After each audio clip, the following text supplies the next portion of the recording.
तेरा मेरा प्यार चैप्टर 53। दिन भर तो बेटा बेटा कहकर बहू को ताने मारती रहती है। अब बताने में क्या लोहे के चने चबाने पड़ रहे। बता चुपचाप, दादाजी हवेली के अंदर जाते हुए बोले।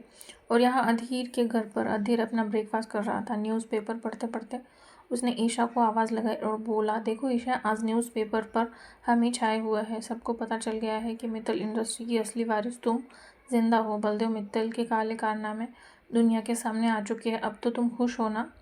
ईशा चेहरे पर ज़बरदस्ती की मुस्कान लाते हुए बोली, हाँ खुश तो हूँ, मगर। ईशा के मगर पर रुकने से अधीर ने ईशा के चेहरे की तरफ गौर किया। मगर क्या? अधीर ने पूछा।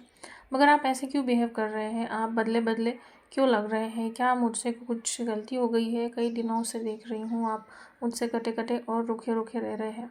ये बात सुनकर थोड़ा चुप हो गया। उसने अपना खाना रोका और अपने हाथ पोंछते हुए बोला, देखो ईशा, मैं इस बारे में तुमसे बात करना चाहता था। मैं तुमसे दिल से माफ़ी मांगता हूँ। जब से मुझे पता चला है कि तुम आदि की बहन हो, मैं कई दिनों से ठीक से सो नहीं पाया हूँ।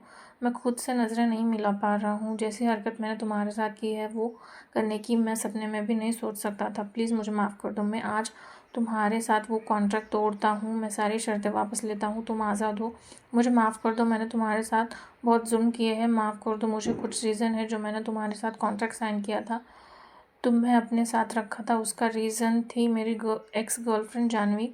बिल्कुल तुम्हारे जैसे दिखती थी, जो अब इस दुनिया में नहीं है। इतना कहकर अधीर ने अपना पॉकेट निकाल कर ईशा को दिखाया, जिसमें जानवी की तस्वीर लगी हुई थी। ईशा दंग होकर हैरानी से उस तस्वीर को देख रही थी, मानो ऐसा लग रहा हो खुद को ही देख रही हो, एकदम सेम टू सेम।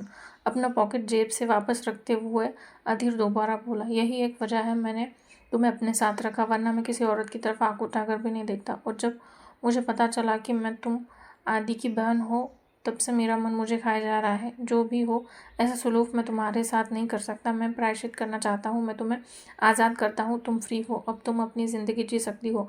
ईशा दंग होकर हैरानी से कभी अधीर को तरफ ही देख रही थी। उसकी आंखों से आंसू निकल रहे थे। वो रोते हुए बोली, धीर जी, मैं आपके मुंह से ऐसी बातें निकलेंगी ये सपने में भी नहीं सोच सकती थी।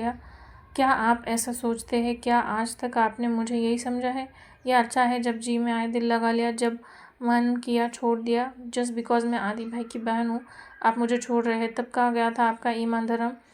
आदि भाई की बहन हूँ तो अब आपको बुरा लग रहा है, और किसी आम इंसान की बहन होती तो कुछ नहीं महसूस होता। अब जब मैं प्यार करने लगी हूँ तो इतनी आसानी से कह दिया कि आज़ाद करता हूँ तुम्हें बंधनों से। जाओ, तुम पहले की तरह रह सकती हो। क्या आप मुझे मेरी वर्जिनिटी वापस कर सकते? क्या आप मुझे मेरी मासूमियत वापस कर सकते? क्या आप मुझे मेरे पहले वाला साफ दिल वापस कर सकते हैं, जिसमें अब सिर्फ आप बस रहे हैं? नहीं कर सकते ना? आदि भाई ने खुद आपको मेरे जीवन साथी के रूप में चुना था। मुझे भी लगा था कि आदि भाई ने मुझे आपके हाथों में सौंप कर बहुत अच्छा किया, मगर मैं गलत थी। अब आपका मन भर गया तो छोड़ रहे हो, या कोई और मिल गया अपना बिस्तर गर्म करने के लिए? ईशा की बात सुनकर अधीर का खून गुस्से से खौल उठा और उसका हाथ उठ गया। अधीर का हाथ अपनी तरफ आता देख ईशा ने डर के मारे अपनी आंखें बंद कर ली। वो रोते हुए कपकपा रही थी। कुछ सेकंड के लिए दोनों के बीच सन्नाटा रहा। कुछ भी ना होता देख ईशा ने अपनी आंखें खोलकर देखा तो अधीर गुस्से में पूरा लाल हो गया था। उसकी आंखों से जैसे खून निकल रहा था। उसका हाथ हवा में ही था। अधीर ने अपने हाथ की मुट्ठी भींची और दीवार पर मारकर खुद का गुस्सा कंट्रोल किया। तब जाकर ईशा को रियलाइज़ हुआ कि गुस्से में वो कुछ ज़्यादा ही बोल गई। अधीर को खुद पर ध्यान देने के लिए टाइम नहीं मिलता। सुबह से देर रात तक काम काम काम और काम। उसको तो खाना खाने की भी फुर्सत नहीं, और यहाँ से कोई लड़की के चक्कर में कहाँ से पड़ जाए। मगर कहते हैं ना, गुस्सा ऐसी चीज़ है जो ना कहना चाहिए वो भी कहलवा देता है। सच ही तो है, इंसान वही कहता है गुस्से में जिसे सामने वाले को बुरा फील हो। इसी चक्कर में ईशा कुछ ज़्यादा बोल गई, जिससे अधीर बहुत ज़्यादा हर्ट हो गया था। अधीर गुस्से में सीधा घर के बाहर निकल गया, यहाँ से सीधा ऑफिस चला गया, और ईशा वहीं ज़मीन पर बैठकर बिलक बिलक कर रोने लगी। ऑफिस में आज अधीर का गुस्सा बिना बात के पूरे स्टाफ पर निकल रहा था। सारा स्टाफ डरा हुआ था। आज का दिन मानो पूरे स्टाफ के लिए सालों बराबर लग रहा था। फाइनली दिन खत्म हुआ और अधीर के गुस्से से सारा स्टाफ आज़ाद हो गया। अधीर घर आया तो देखा पूरा रूम खाली पड़ा है। वो सीधा बेडरूम में फ्रेश होने के लिए चला गया। उसे लगा ईशा किचन में होगी। फ्रेश होकर बाहर आया तो देखा कि बेडरूम में जो पानी का जग है वो खाली हो गया है। उसने पानी नहीं है। उसने सुनीता को आवाज़ लगाई तो याद आया सुनीता छुट्टी पर थी। ईशा को वो आवाज़ लगा नहीं सकता था, क्योंकि ईशा के लिए उसके मन में अभी भी गुस्सा था। ईशा किचन में आया तो देखा ईशा ने चिट्ठी देखी। उसके हाथ में कांच का पानी का ग्लास नीचे गिर गया। फ्लैशबैक। अधीर के जाने के बाद ईशा ज़मीन पर बैठकर फफक फफक कर रोने लगी। उसकी आंखों से आंसू रुकने का नाम नहीं ले रहे थे। ईशा उठी, उसने अपने आंसू पोंछे और अधीर के नाम की चिट्ठी टेबल पर रखकर बाहर निकल गई। चिट्ठी में लिखा था, हेलो धीर जी, आपको मेरा आखिरी प्रणाम। मेरी फैमिली के जाने के बाद आपको ही अपना सब कुछ समझ बैठी थी। आप ही से दुनिया शुरू होती थी और आप ही से ख़त्म। आपको देखा था, सोचा था, समझा था। वो तो समझ गई थी कि आप इंसान बुरे नहीं है, इसलिए तो आपके साथ कॉन्ट्रैक्ट साइन किया था। और देखो मेरी अच्छी किस्मत कि आप वही इंसान निकले जिसकी तलाश में मैं थी, मगर शायद मैं गलत थी। अब आपके सर का बोझ बन गई, मैं खुद नहीं जानती। तभी तो आप मुझे आज़ाद कर रहे हैं। मेरी बेस्ट विशेष आपके साथ है धीर जी।